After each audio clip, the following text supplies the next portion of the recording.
high frequencies, everybody. Blackfoot Witch is here. Dream Oracle once again. The dream world is popping.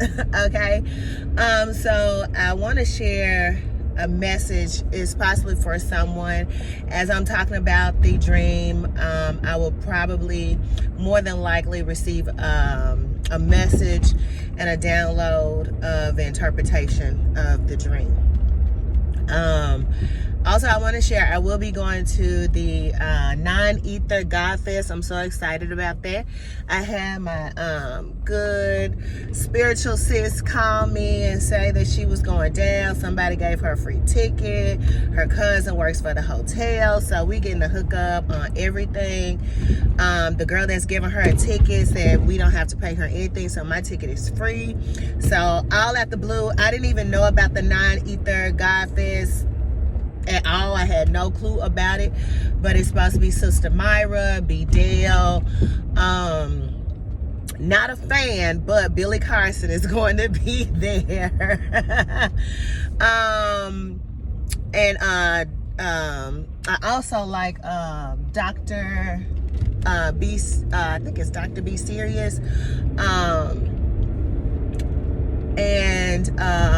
Our other master teacher, Phil Valentine. Definitely want to meet Dr. Phil Valentine. So that's all going to be this weekend. We leave out Saturday morning. The event is 7 p.m. to 11:30 p.m. Of course, y'all, you know I'm going to be recording. I'm going to post some things on, of course, Blackfoot Witch Instagram as well as YouTube. And yeah, it's going to be, the energy is going to be high, not just the speakers and, you know, the teachers, but also the people who are coming in. Like, I expect the energy to be high of the people who are coming in, like our energy as a collective, because I don't put anybody up on a pedestal. You know, we are all vessels. We are all being used for a higher purpose, probably unbeknownst to ourselves, but that's how I see it. Also, going into the dream. Now, last night's dream was placed in, at first it ended up being, because there's two phases to the dream. It started out being that a friend of mine, my same friend that was in my dream the other day that's living in Philly now, was trying to set up a gaming ring with me. And this gaming ring was basically, she was trying to get me and some other people to go to this location, set up like the gaming system, and go online and get paid for money. Like people, okay, sorry, I had a call. But yeah, so it was set, where was I? I got a call and it kind of threw me out.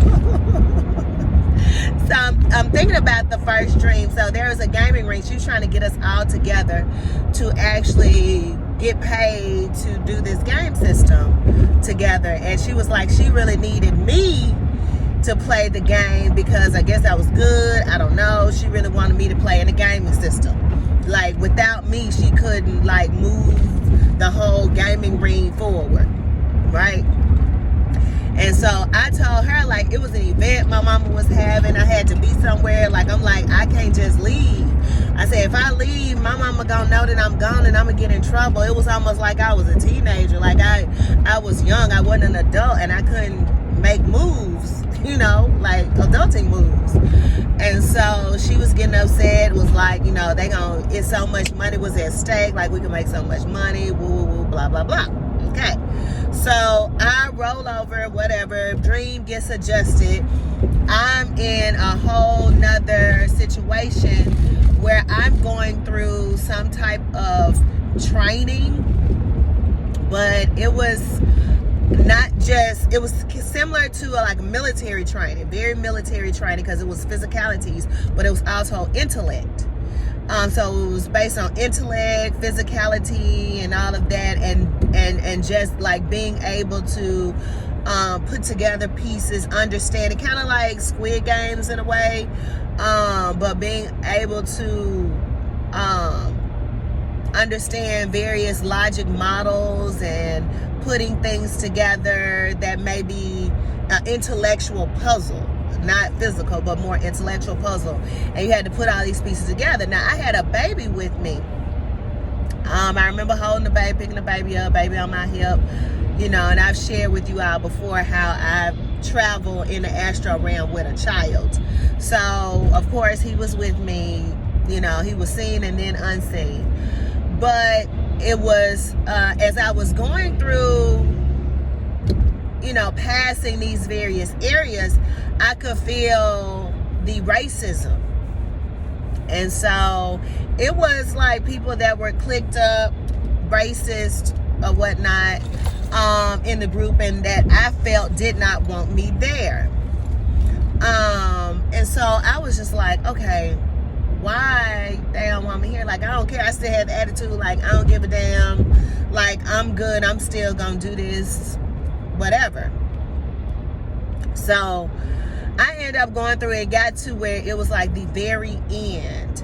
And it was getting ready to be a graduation promotion. It's like either you in or you out. It ain't no middle room. It's like either we gonna take you on, you in, or you're out. That's basically what it was.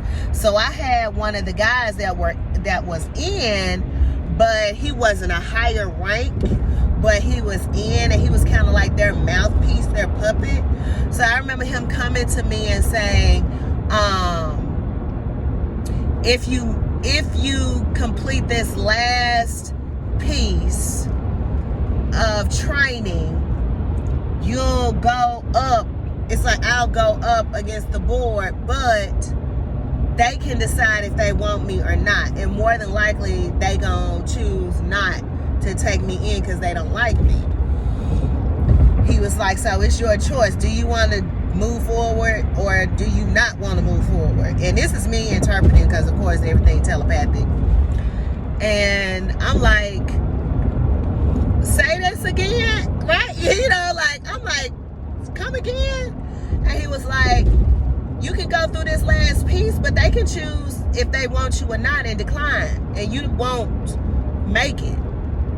It's up to them. Like, it don't matter that you done pass everything. It don't matter all the other stuff you've done. If you pass it, nothing that matters. Because once it goes up against the group, they can choose to have you on or not. And they don't like you, so the attitude was like, you probably ain't gonna make it. So, man, I was like, fuck it. So I was like, I'm calling my lawyer. Like, I'm calling my attorney. So I remember getting on the phone, texting my boyfriend, telling him, I need an attorney, a discrimination. They are discriminating against me. Like, I don't know what's going on, but this is discrimination. Like, they can't do this. And I remember leaving out on my phone, and I had the child with me. And I was like, this can't happen. I remember waking up. So me waking up to these two situations. One, I don't play video games. I can't even remember I haven't played a video game probably 30 years or so. Like, I don't, like when Nintendo was popping. Like, I don't play any video games. But I do feel like that's a deeper message than just a video game, or someone can be involved in a gaming ring. Someone who's watching this can be involved in a gaming ring, right? And there could be lots of money in it and large money at stake. And you may be like in high school, like, I don't know, you could be like 20 something years old and still not being able to make your own decisions because you're still under the covering of your parents. And so that came to me. Also, I also look at this reality as a game. You know, we have players, we have non-players, we have people that are just pieces and pawns. So the game is always ongoing, right? But when are you going to stand up and make the decision that, hey, you know, I'm taking the reins on this and I'm gonna do something for me that I know that I'll benefit, rather than constantly having someone control my life. I don't care if it's your parents, if it's your job, if it's your spouse, significant other, whatever it is. Like, you hold the reins. You're able to make the shots, call the shots on how you want to move in this reality. And there's some money at stake. Like, you know, we definitely have to have money in this reality. So you can't base your moves on what other people want you to do, especially when good opportunities come along. So when good opportunities come along, you need to be a part of it. Then the second part, somebody could be in the military, going to the military, training, FBI, CIA, I don't know, Secret Service, who knows what you're going through, police, I don't know. But there's some discrimination practices that may be going on behind your back. You don't even know that they're discriminating against you because they're not out verbally telling you, but you feel it. Like, you know they're discriminating against you. They know, you know that it's some things going on behind closed doors that you're not privy to, that they don't include you in because of either you're a woman or you're what they so-called a minority. So you're in that realm, right? And they're saying things behind your back, even though you top notch, even though you're the best of the best, they don't give a damn. If you know this is something that's going on, that you feel is going on, go ahead and lawyer up. Go ahead and get you some attorney. Go ahead and start, researching who you would want to possibly represent you if this has to come to a head, right? So don't wait till the last minute and try to figure it out. Go ahead and start researching and talking to people about attorneys and how you need to properly deal with this. Seek legal advice. And short term, seek legal advice right now. You need to seek legal counsel. You need to talk to someone, get a consultation if you are deep in it and you know this is going on. So I don't know, when you'll receive this or who this is for, but that was the message. That was the dream realm. And as always, I leave you in peace and